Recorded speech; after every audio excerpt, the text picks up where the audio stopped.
जब किसी public figure की पर्सनल लाइफ एक पब्लिक स्पेक्टिकल बन जाए, बिल्कुल जब आपके हर एक्शन को स्क्रूटनाइज किया जाए और सोशल मीडिया पर, खैर वो गॉसिप फैक्ट्रीज तो 24 घंटे काम कर ही रही हैं, नॉन स्टॉप, तो कोई इंसान अपनी मेंटल हेल्थ कैसे बचाता है, स्पेशली तब जब पूरी दुनिया की नजरें आप पर हों।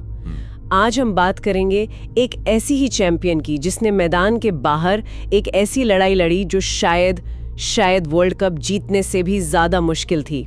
Welcome to the new episode of diet mama, जो अल्पना श्रीधरानी के गाइडेंस में तैयार किया गया है। आज हम भारतीय क्रिकेट की सुपरस्टार स्मृति मंधाना की कहानी के उन पहलुओं को जानेंगे जो अक्सर हेडलाइंस में नहीं आते हैं। ये कहानी मतलब सिर्फ क्रिकेट की नहीं है, बल्कि क्वाइट रेजिलियंस, डिसिप्लिन और एक पर्सनल क्राइसिस से चैंपियन की तरह बाहर आने की है। बिल्कुल, आज हम स्मृति मंधाना के इसी अनशेकेबल रेजिलियंस की कहानी को समझेंगे और इस गहरी पड़ताल में हमारी गाइड है अल्पना श्रीधरानी, जिनकी रिपोर्ट ने इस कहानी के हर पहलू को सामने रखा है।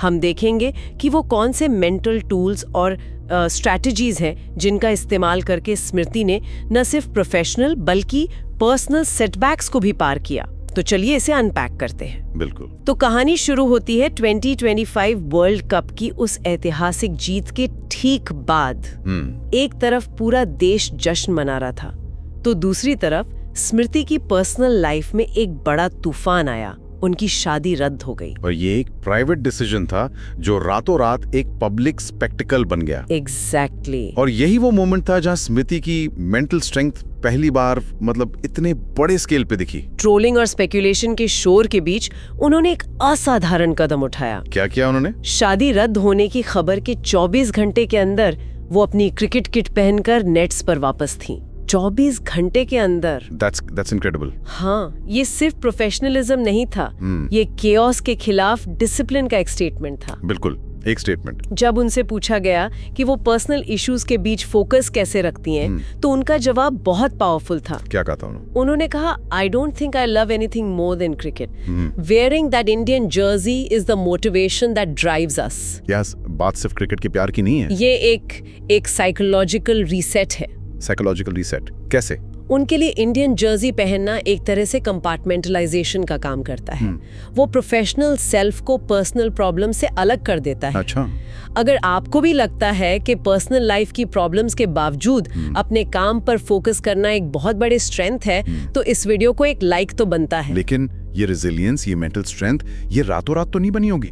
नहीं, बिल्कुल नहीं। इसकी नींव सालों पहले रखी गई थी। हम बात कर रहे हैं 2017 की, जब उन्हें एक करियर थ्रेटनिंग ACL इंजरी हुई थी। हाँ, और ये चोट इतनी गंभीर थी कि 80% फिजियोज ने उन्हें वर्ल्ड कप से बाहर मान लिया था। 80%? ये तो किसी भी एथलीट का मनोबल तोड़ने के लिए काफी था। बिल्कुल, लेकिन स्मृति ने हार नहीं मानी। उन्होंने NCA के उन ट्रेनर्स पर भरोसा किया जो मानते थे कि वो वापसी कर सकती हैं। यहाँ तक कि उन्होंने ये भी बताया कि चोट लगते ही उनके दिमाग में दर्द से पहले वर्ल्ड कप का ख्याल आया था। यही तो फोकस है, ये उनका फोकस दिखाता है। तो एक तो ये लड़ाई थी, और दूसरी बड़ी लड़ाई रही है प्रोफेशनल क्रिटिसिज्म की।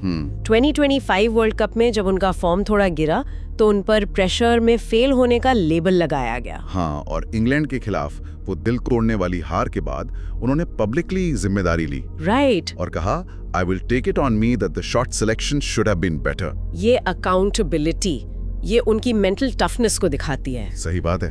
अब आते हैं उस हिस्से पर जो मुझे सबसे फैसिनेटिंग लगा, उनके यूनिक कोपिंग मैकेनिज्म्स। हाँ, ये वो टूल्स हैं जो वो हाई प्रेशर सिचुएशंस में इस्तेमाल करती हैं। सबसे पहला और सबसे पावरफुल टूल है शॉर्ट टर्म गोल सेटिंग। बिल्कुल। जब भी वो लो फील करती हैं या एंजाइटी होती है, तो वो लॉन्ग टर्म प्रॉब्लम्स पर फोकस करने की बजाय अगले 6-7 दिनों के लिए अपने बैटिंग या फिटनेस गोल्स लिखना शुरू कर देती हैं। ये एक ब्रिलियंट साइकोलॉजिकल ट्रिक है। कैसे? इससे एंजाइटी एक्शनेबल पर्पस में बदल जाती है और उन्हें लगता है there is so much to look forward to. मतलब फिक्र को फोकस में बदल देना। एग्जैक्टली। अच्छा, दूसरा है उनका non negotiable 8 hour sleep rule. हाँ, और वो नींद को मेंटल स्टेबिलिटी के लिए सबसे जरूरी मानती है। और ये साइंस भी कहता है। बिल्कुल।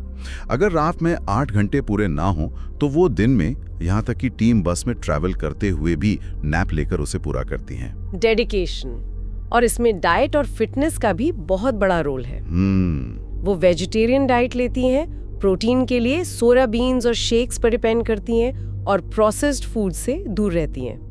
रिपोर्ट में अल्पना जी का पर्सपेक्टिव इस विषय को न केवल क्लैरिटी देता है बल्कि उसे इंसाइटफुल और इम्पैक्टफुल भी बना देता है कि कैसे एक एथलीट की प्लेट उसकी परफॉर्मेंस और मेंटल हेल्थ दोनों को फ्यूल करती है। इसके अलावा वो प्री मैच 10-15 मिनट का गाइडेड मेडिटेशन और ब्रूटली ऑनेस्ट जर्नलिंग का इस्तेमाल करती हैं। जर्नलिंग? हाँ, और अल्पना जी ने इस मुद्दे पर ज्यादा जोर देते हुए बताया है कि कैसे ये सिंपल मेंटल टूल्स असल में हाई प्रेशर सिचुएशंस में सबसे ज्यादा काम आते हैं। Here's where it gets really interesting.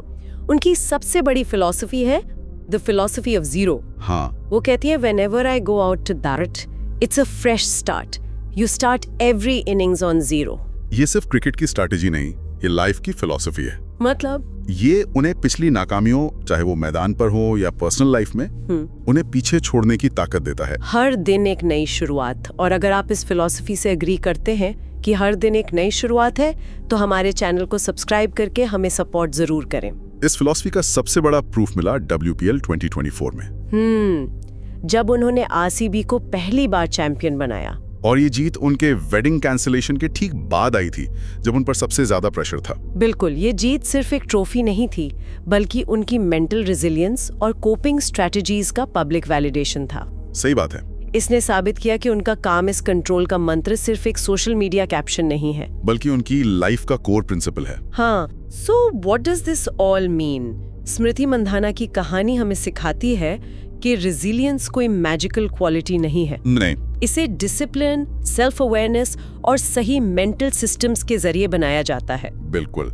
उनकी जर्नी हर उस इंसान के लिए एक ब्लूप्रिंट है जो मॉडर्न लाइफ के प्रेशर और पब्लिक स्क्रूटनी का सामना कर रहा है। राइट। उनकी कहानी बताती है कि ग्रेटनेस का रास्ता टैलेंट के साथ साथ डिसिप्लिन और पर्पस से बनता है। और स्मृति जैसी और भी इंस्पायरिंग स्टोरीज और डीप इंसाइट्स के लिए हमारे चैनल को सब्सक्राइब करना मत भूलिएगा। बिल्कुल। अंत में एक सवाल सबके लिए सोचने के लिए छोड़ जाते हैं। जब हमारी जिंदगी में केओस आता है, तो क्या हमारे पास भी स्मृति मंधाना की तरह कोई इंडियन जर्सी या जीरो फिलॉसफी जैसा मेंटल एंकर है जो हमें फोकस करने में मदद कर सके?